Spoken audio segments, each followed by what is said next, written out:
Having remained silent for years, Lil Kim is no longer holding back. She is finally talking about everything, including her history with Diddy, her complex relationship with Jay-Z, and the betrayal she experienced from Foxy Brown. But what really gets to me is her honest assessment of Biggie.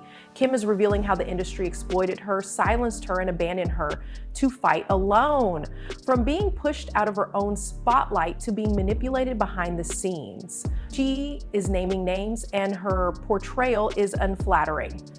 Anyone would be forced to reevaluate everything they believe to be true about the heyday of hip-hop after hearing her stories about Biggie's influence on her, Jay-Z's contribution to her career, and Diddy's alleged betrayal. But in order to truly understand why Lil Kim is revealing all of this now, we must go back to when she was a young adolescent girl with a dream and how it was sucked up by love, fame, and a feud that permanently altered her. Lil Kim and Foxy Brown were not initially adversaries. Indeed, their trajectories were almost the same. They both grew up in Brooklyn. Both were discovered as teenagers, and in the mid-1990s, the 990S, they both made a huge impact on the rap scene with their raw lyrics, unrivaled energy, and eye-catching fashion. They were both associated with iconic male groups, Big Foxy with The Firm and Nas and Kim with Junior MFEA. And for a time, they were even considered the female faces of hardcore hip-hop. They were cool at first. Even the possibility of them cooperating was mentioned. Many people overlooked this, but in 1997, a joint album called Thelma and Louise generated a lot of excitement. That project had the potential to be enormous. It was meant to demonstrate strength and unity by bringing together two of the sexiest female rappers at the time. However, that album never materialized. And what began as a disagreement over creativity soon became personal. Then the album cover drama began, with Kim striking that now commodic lingerie pose. A few months afterward, Foxy's ill Nana appeared with an equally provocative gaze. Fans and industry insiders began contrasting them as well, not only the music, but also the fashion and attire. That's when things changed, Kim said. She thought Foxy was trying to outdo her in every way and was destroying her reputation. And the friendship ended when those comparisons became more overt. It was not long before the beef became physical. One of the worst incidents happened in 2001 in front of Manhattan's Hot 97. Kim's entourage engaged in gunfire with affiliates of Capone and Nora, who were then associated with Foxy. Kim later faced perjury charges for lying about her involvement in the shooting, which resulted in the death of one man. For that, she ultimately received time in prison. Things went far beyond music at that point. It was now risky and not just a matter of competition. In retrospect, Kim has stated that outsiders, such as record executives and male rappers who stood to gain from keeping them apart, were responsible for the entire feud. The first chance squandered by ego and covert manipulation was that unsuccessful album. At first, Kim didn't mention names, but years later, Jay-Z kept coming up as someone who had the opportunity to stop everything but decided not to. Lil Kim and Jay-Z were romantically involved in addition to being colleagues in the industry. Although Kim acknowledged that there was a genuine relationship there, fans didn't believe it. She claims that Jay-Z kept quiet, refrained from going public, and remained silent when things became messy, particularly with the Foxy Brown feud. This is where it gets more complicated. Foxy Brown and Jay-Z were once connected. Jay, in Kim's opinion, played both sides. Jay remained silent during the height of her feud with Foxy, not to support Kim or put an end to the chaos. His quiet was a powerful statement. She thought he was more concerned with maintaining his reputation than with keeping her safe, and she felt abandoned. However, it didn't stop there. Kim expected her industry friends, especially Jay, who was close to her, to come forward, perhaps make a statement or offer assistance when she faced jail time in 2005. He received no shout-outs, no visits, no public support, just silence. That hurt more than anything, according to Kim. During one of the most trying periods of her life, she felt erased. Furthermore, she now claims that their relationship was never equal because Jay had the authority and used it to control her. She wasn't just his girl, she was a pawn in a much larger game, whether it was choices about her image and music or the people she hung out with. Particularly after realizing how quickly he distanced himself when things became awkward, Kim felt emotionally coerced. She kept these details confidential for years. Kim, however, claims that she is sick of defending those who have never done so for her.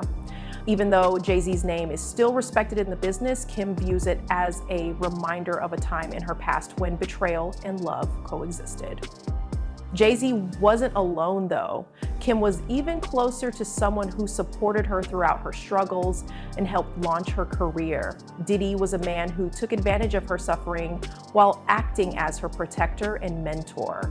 These days, Lil Kim doesn't have a glamorous look when discussing the music business. She asserted that power and control were always more important than talent. Additionally, she claims that Diddy and others contributed to the development of a culture in which young women were shaped, utilized, and then discarded when they were no longer needed. When discussing how the industry treated her during her legal battles, when she was accused of perjury and ultimately served time in prison, Kim doesn't hold back. She recalls how silent everyone became around her.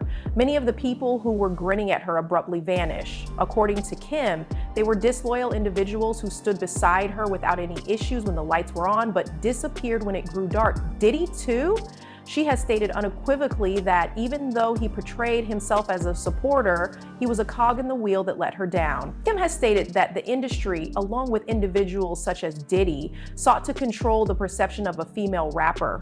When she was sexy, provocative, and shocking, she received praise. However, Diddy allegedly discouraged anyone else from trying to follow her example. According to Kim, Diddy would stop by and tell people, "Don't copy Kim." The message was that there could only be one, rather than encouraging those who were moved by her. Such a mindset furthered men's dominance and kept women apart. Kim received praise, but with restrictions. She could shine if she followed their rules. However, that support stopped the moment she resisted or wanted to move in a different way. Kim has discussed how draining it was to be continuously evaluated based on her appearance, speech, and attire. Meanwhile, men like Diddy benefited from the chaos and rivalry they fueled, sitting at the top. Throughout the most trying times in her career, she never forgot how isolated she felt. She claims that the people who promised to support her disappeared after years of devotion. Kim felt that Diddy's silence was loud because he didn't publicly support her, mobilize the industry, or even use his influence to do so. Biggie Christopher Wallace existed before all of the betrayal, silence, and jail time.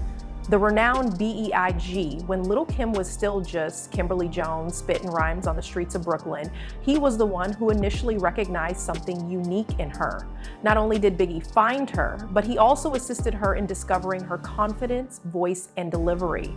He helped her rewrite lines, mentored her through her verses, and ensured that her debut hardcore would be a game changer. But their relationship was more than just music. It was painful, honest, and intimate.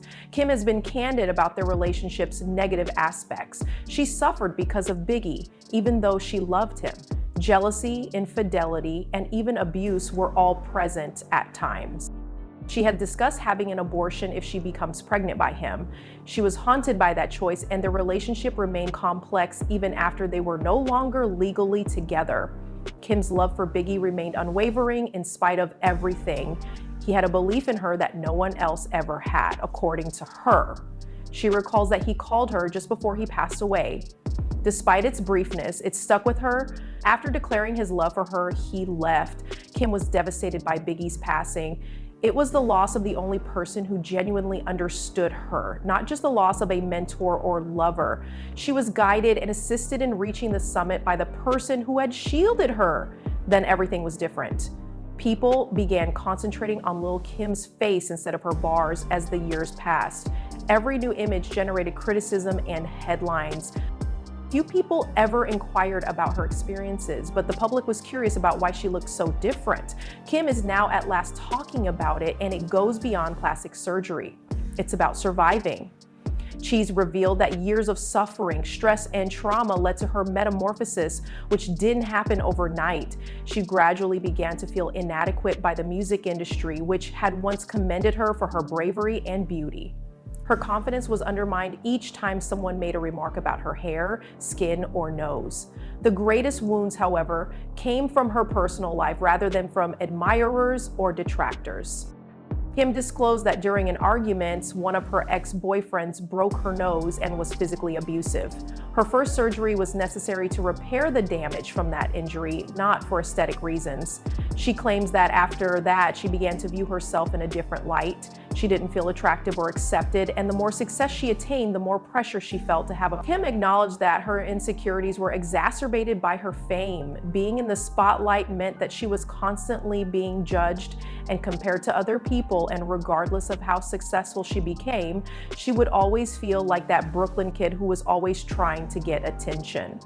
She acknowledges that she underwent surgery, but she claims it had nothing to do with vanity. They were about recovery, about taking back control of a face and body that had been ripped apart by the opinions of others and subjected to abuse and condemnation. G was attempting to regain her sense of self-assurance. Kim is now speaking up, something that many people in the industry never do. Not only does fame not shield you from suffering, it frequently makes it worse. Every altered face has a backstory that most people don't want to hear. However, how do you feel about the story of Lil Kim? Did those closest to her fail her, or is there more to the story? Tell me in the comments section.